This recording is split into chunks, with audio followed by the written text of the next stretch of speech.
Well, we heard there around what's happening in the retirement space, and looking back at that budget by Finance Minister Enoch Godongwana, some analysts saying that last budget speech under the current administration was decent enough. But of course, there are two big elephants in the room, and that's the unsustainably high debts and budget deficits. And to help us unpack what came out of the budget this year and what it holds for us, I am now joined by Property Point's Head of Research and Gender Lead, Maphefo Sipula, and Dr. Sean Muller, a policy expert and economist. Thank you both so much for being in studio with us. Now, Dr. Muller, I'll start with you. Last time I spoke to you, you said by the way the ruling party is moving, it didn't seem that they were looking to win this year's elections. And now we've had all eyes on the budget, all eyes are back to elections. Do you hold those same sentiments? I do still hold those sentiments, and I think it's worth going back to why I expressed that view. In the 2023 budget, the National Treasury proposed cutting the social relief of distress grant immediately before the 2024 elections. And when I made a submission to Parliament, I said that verged almost on electoral sabotage. You've got an incumbent party that is proposing to remove a social grant that goes to millions of voting-age adults immediately before the election. And because of that kind of response from myself and others, the National Treasury was forced to backtrack, presumably also from its political principles. And so it has budgeted for a continuation of the social relief of distress grant. So they have had to move back on that. But if you look at overall expenditure, the ratio of expenditure to GDP is expected to decrease in the financial year 2024 to fiscal year 2024 to 2025. And typically in public economics, what we worry about is that incumbent political parties will spend irresponsibly before elections. And that's obviously a bad thing. In this case, the ANC and the Treasury, which notionally takes its political direction from the ANC, is kind of gone in the opposite direction. And that's quite unusual.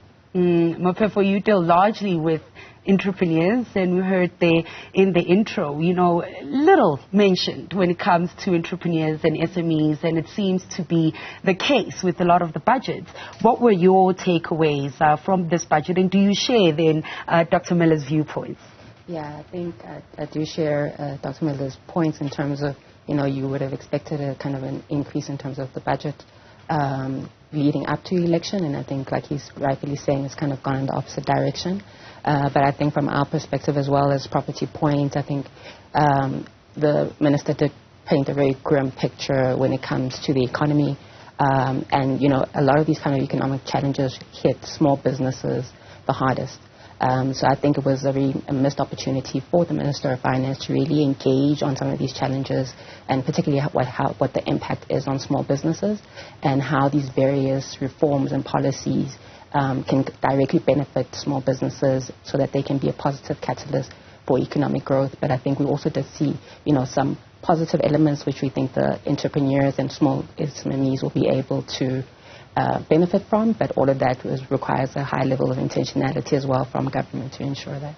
And we'll circle back to some of those good points that you saw come out, but talking about SMEs, the labor market, making businesses work, some of the two biggest challenges to that is Eskom and Transnet. So when we look at what National Treasury or government is doing around those two entities, and of course not forgetting that we still have SAA, Denel, that are still lurking there somewhere, were you convinced that we might be able to deal with these solutions anytime soon? Look, this is also something I've done some work on, both from a public finance point of view, but also from a sort of SOE structuring point of view. And the concern that myself and a collaborator of mine have had over the last few years is that the attention hasn't actually been focused on fixing the problems in Eskom and Transnet.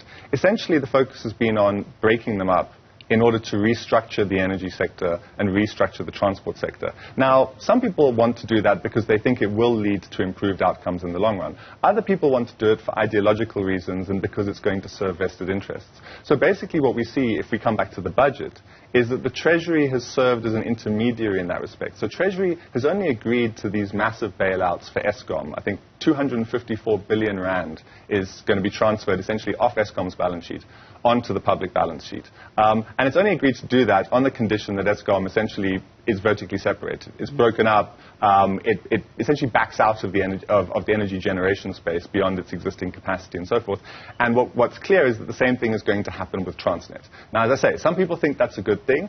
My view is that it's not. I think that the problems in these entities should have been addressed directly. We haven't seen an improvement in load shedding. So is it that whole relating to the third party coming in to help it get back on track? And exactly, right? So, I mean, the NC doesn't want to use the term privatization, but essentially we are talking about privatization. We're talking about restructuring these sectors for the private sector to play a larger role. And there are contexts in which that could be useful, but ultimately that doesn't address the problem of load shedding, right? So we've seen progress with the splitting up of Eskom. There's going to be new boards, and of course that's quite nice because there'll be new board appointments for certain people, but load shedding has not improved, right? And so from that perspective alone, one could say that the current government has taken its eye off the ball.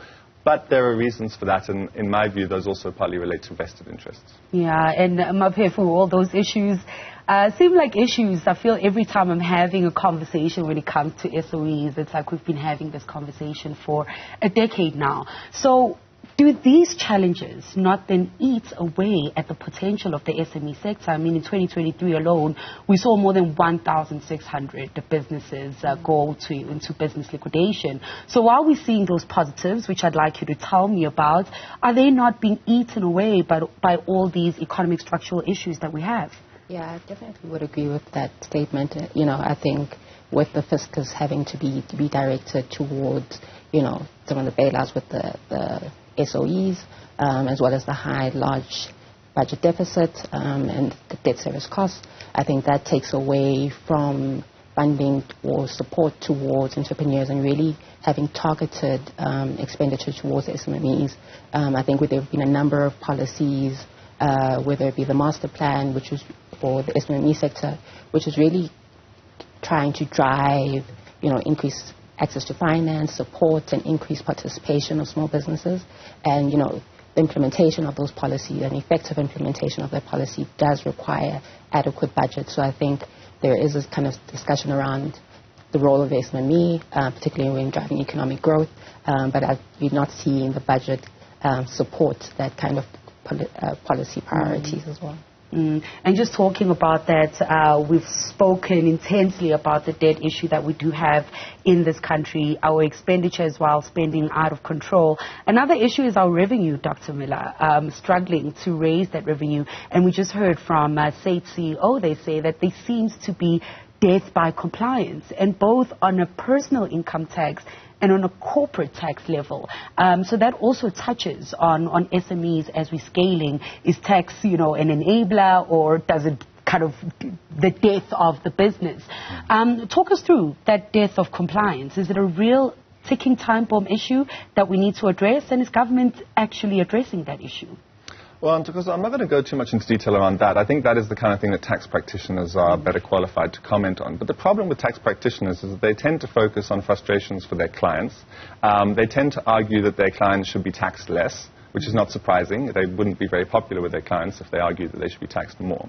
But my view is that the government is not taking enough steps to tax those people who are able to pay. That's a basic principle in public finance. You tax people based on their ability to pay. The National Treasury has decided to reduce the corporate tax rate. It took that decision at a time when arguably we needed a bit more social solidarity because of the consequences of COVID and the knock-on effects of the lockdown and so forth. And there are clearly companies in South Africa, very big companies, that are able to pay more.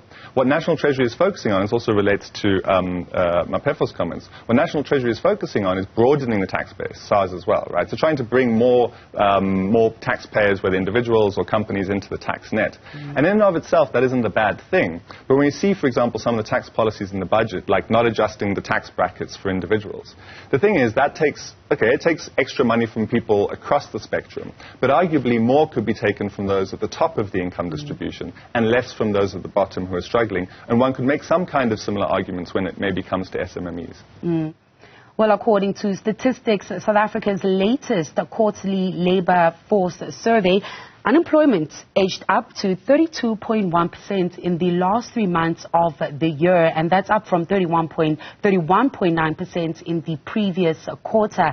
And with the state of the labor market, currently what it is in the economy, are entrepreneurs and SMEs the neglected superstars of that economy? And to help us answer that, we are now joined by Oscar Siziba, who is Standard Bank's Head of Client Coverage for Business and Commercial Banking, and policy experts and economist Dr. Sean Muller, still with us in studio. So I think I'll start this conversation with you since you are here in studio. Those last 3 months of the year, usually where we see jobs actually tick up because it's the retail season, it's festive season. Why is it then that we saw the labor market decrease jobs over that period? Okay, well, because I'm not going to try and answer that question directly because these things are a little bit more complicated. But I think the key point really is that we have very high unemployment, and that those statistics you referred to actually underestimate the level of unemployment, because that's by the narrow definition. And we should kind of be concerned about the broad definition of unemployment, which also includes job seekers that have become discouraged. Everybody knows that South Africa has very high unemployment by world standards. And I think going into elections, it's really important to understand the different contributors to this. Right. So first of all, we had high structural unemployment coming out of apartheid, and that's continued. One could argue that the ANC has not done enough. The ANC governments since then have not done enough to create jobs or create an environment to facilitate job creation. But we've also had things like the global financial crisis, which has been really important in terms of impacting on the South African economy. And of course, we had COVID-19. And the lockdowns, which had a massive negative effect on employment, also small enterprises, as we said in the last segment. And those effects are still with us now. So, you know, there are these small fluctuations, but ultimately, I would say what's most important is the bigger picture. And Oscar, over and over again, we hear that SMEs, entrepreneurs, need to be supported, are the backbones of this economy. But yet, once again, we hear very little when it comes to, you know, the country's policy direction, national budget, where SMEs actually fall in. What is the state of entrepreneurship in the country right now? Thank you, Dogozo. I think, as often noted, it's true that the SME sector is the lifeblood of the South African economy, and it significantly contributes to the employment. I think the 0.6 growth that is expected, as indicated in the budget, and most of it will come through from the SMEs. And some of the notable opportunities that exist in the environment is the three key areas that are a great deal for these SMEs. One, we heard about opportunities in the trade environment, we had opportunities in the renewable environment, and then the logistics environment. If one takes a step back, all of these are new opportunities that exist, and I think it's critical for all of us in our country, all parties, all value chain members throughout, as Doc has indicated, we have to rally behind on how we support the SMEs. And I think what's very important to always take note in these areas, as it's been indicated in the recent small business report that was produced by the trade and industry, is that small business makes about 30% of employment in the country. And interesting, that's only about 700,000 old formal registered SMEs. We have about 1.7 million informal businesses. So if one just do the maths, if there's a huge focus of formalizing the informal, that 30% moves to a significant number. And I think that's really the key for the success of our economy and in the continent too. But how easy is that to do that, Oscar? I mean, Dr. Miller, I'm sure through your research, even looking throughout the sector, the informal markets, very big on the continent, but maybe bringing it back home here to South Africa's labor markets. What are some of the bottlenecks that we are seeing there when it comes to, you know, the ability to create jobs and long-standing jobs, not just temporary jobs where it's 3 months and then they're not there in the next 3 months, but those long-lasting jobs. But I think to add, Dr. Miller, not only to add jobs, but perhaps to prepare young people for skills to be able to be entrepreneurial. Yeah, these are huge issues. You've raised three big ones. Let me just try and touch on them. I mean, the first one is about the role of SMEs in the formal versus informal. This is a long-standing debate over many decades. First, about the possibility of formalizing the informal economy. Second of all, about whether it's always a good thing. Sometimes it's good, because formal firms can benefit from finance to a greater degree and so forth. But in other cases, it imposes burdens on, relatively natural economic activity. And there's some concerns that we have high unemployment rates because of our informal sector is actually not big enough. So, there are downsides to that as well. The issue then of job creation. One of the debates is who should be creating jobs, the government or the private sector. The private sector, we operate in a mixed economy where the private sector is dominant, so ultimately the private sector has to generate the majority of jobs. Then the argument is, does that mean the government shouldn't create any jobs directly? Is the government's job to provide a facilitating environment? I would say probably both. And I would say the government hasn't done enough to directly create jobs. We've seen a bit more of a move towards that recently with some of the initiatives from the presidency. At the same time, we've seen the failure of initiatives like the employment tax incentive, which was to try and supposedly reduce the costs of employment for the private sector. But the evidence doesn't show any big effect, even though billions of rands have been spent. So we have also a little bit of a tussle of responsibility. It is clear that the state hasn't done a good enough job when it comes to that basic role of creating a facilitating environment, and that links to our discussion earlier about the state-owned enterprises. So load shedding is clearly a problem for both the economy and for job creation or sustaining jobs. But yeah, I mean, it's been a long-standing debate. We've had various groups of economists who've been brought in to advise different presidents and so forth. And I have to say that also many of the proposals put forward by those economists haven't been very effective. Yeah. So I think it's an ongoing challenge. Yeah, and we saw, Oscar, of course, in that last quarter, the private sector really struggled to keep those jobs. They led in those job losses. And as I said to Dr. Miller earlier, we saw over 1,600 businesses shut down in 2023, and the picture looks like it will be more of the same in this year. Our entities that he is talking about, those programs, those policies, even support from the private sector through enterprise development, actually targeting what entrepreneurs and SMEs need if we are still seeing such high rates of closure? There's quite a few things that Dr. Miller highlighted in terms of the challenges that the SMEs face. I'm going to mention a few, probably three. One of them is access to markets. Most of the SME want information. They need to be connected to markets. How do we make it easier for them to go through these processes, onboarding, vetting? The most crucial one, which I think Doctor mentioned earlier on, is really around how do we create better payment terms for SMEs. That's becoming a challenge for those that are able to do business with government, to do business with the public, with the private sector. How quickly do we make sure that the funds gets into the hands of the SME for them to secure the next? Skills and resources is one of the areas that becomes a big challenge. Most of our SMEs, as you would know, is one man's business. They are the chief of everything. So they really need to be supported with some of the skill set that they need to develop to be able to manage businesses effectively. And in some cases, some of the programs that might land or some of the programs that really are at reach, these things become a hindrance for most of the SMEs. I think the big one really, which is a big pain if you speak to any of the SMEs, is access to finance. How do we as a community, as government, as agencies, as the financial sector, think about better ways of funding and providing capital to the SMEs? Generally, most of the financial service players seem to see the SMEs as too risky, purely because of some of the elements that we don't understand as financial institutions. And there's a huge focus of really pivoting around easy ways of assessing finance that we create for the SMEs. Some of the non-financial support that needs to be provided to deal with some of these big challenges that they face. And lastly, cutting the red tape. We must make it easy to do business for SMEs, for them to come on board, but also to move from informal to formal. And that has been always a debate. What are the benefits of doing that, and what are some of the disadvantages of doing that? And I think that's really the key challenge. But what we can't ignore is that for us to survive as a country, we need this segment to fire.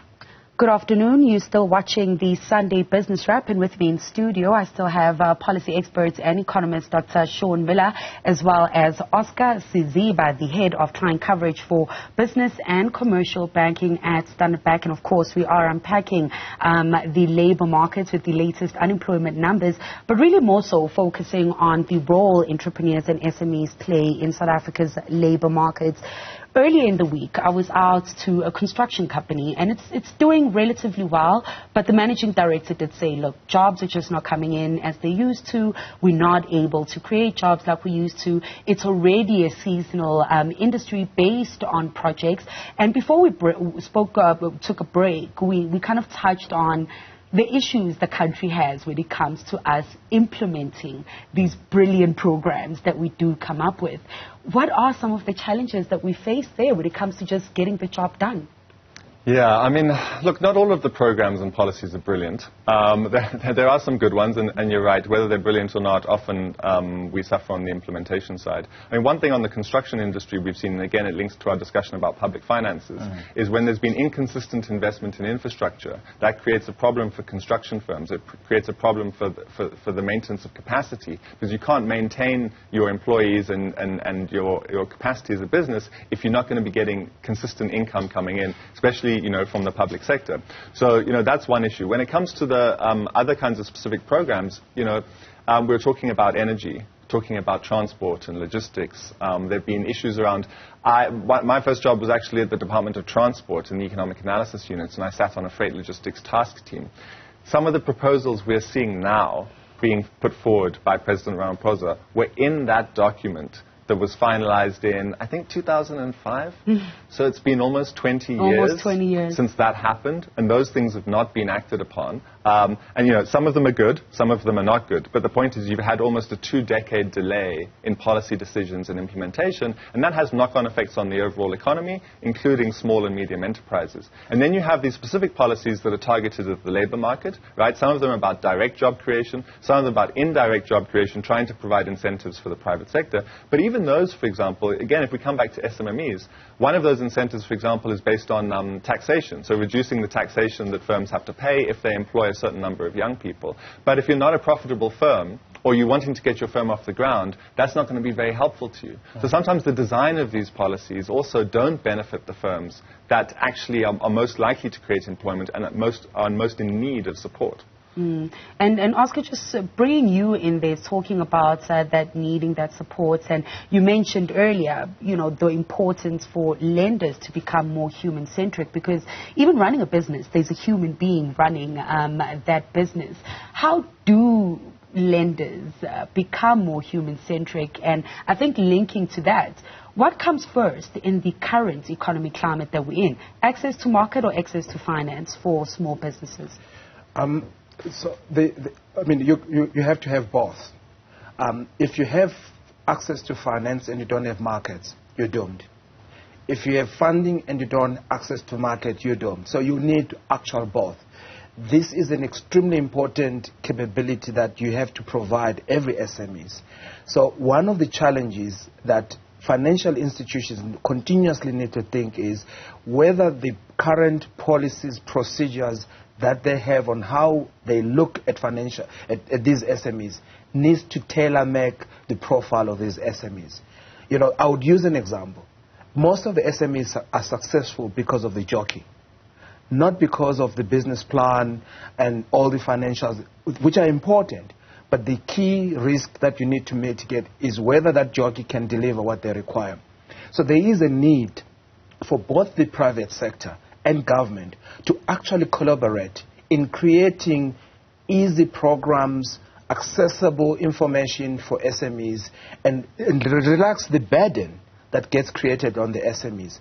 I honestly think that if leadership and clean governance and structures are in place and people are held accountable to execute on the programs that have been set up, we have a better success. I have seen in some experiences where you got good people that are leading strategic investments and they're deliberate and committed to execute, those programs come up. And all SMEs really want to succeed. if everyone backs them with the right guidance, the right infrastructure, and the relaxed sort of regulations or regulatory environment, we have a better chance to succeed. I know these things have been heard before, but we have done probably very little. The challenge is to start doing and stop thinking. We have to get into space where we execute on most of these things. Dr. Muller, it is an election year, so we're hoping to see a lot of that doing in this year. But as we wrap this conversation, maybe just help us wrap for South Africans, what this budget meant, what these unemployment numbers mean, what the current labor market means going into 2024. We are about to wrap up the first quarter, so just looking into the year, what are we likely to see take place in the market, in the economy? Well, look, I think the situation is quite bad. I think the only real silver lining is that maybe we've recovered from COVID-19 and the lockdown better than we might have expected. And I think that's partly a reflection, in some ways, of maybe a benefit of inequality, that certain firms and individuals had quite a lot of financial reserves that they could bring into play to soften the blow. And the government has also played a role in that. And that's one of the reasons our national debt has increased, by the way. And in some sense, that was the right thing to do. The government had to step in to provide corresponding fiscal measures to the lockdown. But going into the elections, as I've said, the current government is behaving a bit strangely. And essentially what seems to be happening is they're kind of going a little bit beyond what they need to do to stabilize the debt. They are cutting back on expenditure, especially in real terms. This drawing on the gold and foreign exchange contingency reserve account is mostly to pay off debt. Making predictions is always a dangerous thing, and economists get their predictions wrong a lot of the time. But my general sense of what's going on is that the Treasury is taking a very conservative stance heading into the elections. That goes against what we'd expect from a public finance point of view, but it seems like they're trying to open up space for after the elections. So the good news might be that we might have a slightly more expansionary fiscal policy maybe from next year, and various measures taken that might help boost the economy. Why those aren't being taken now, well, that's more on the political side.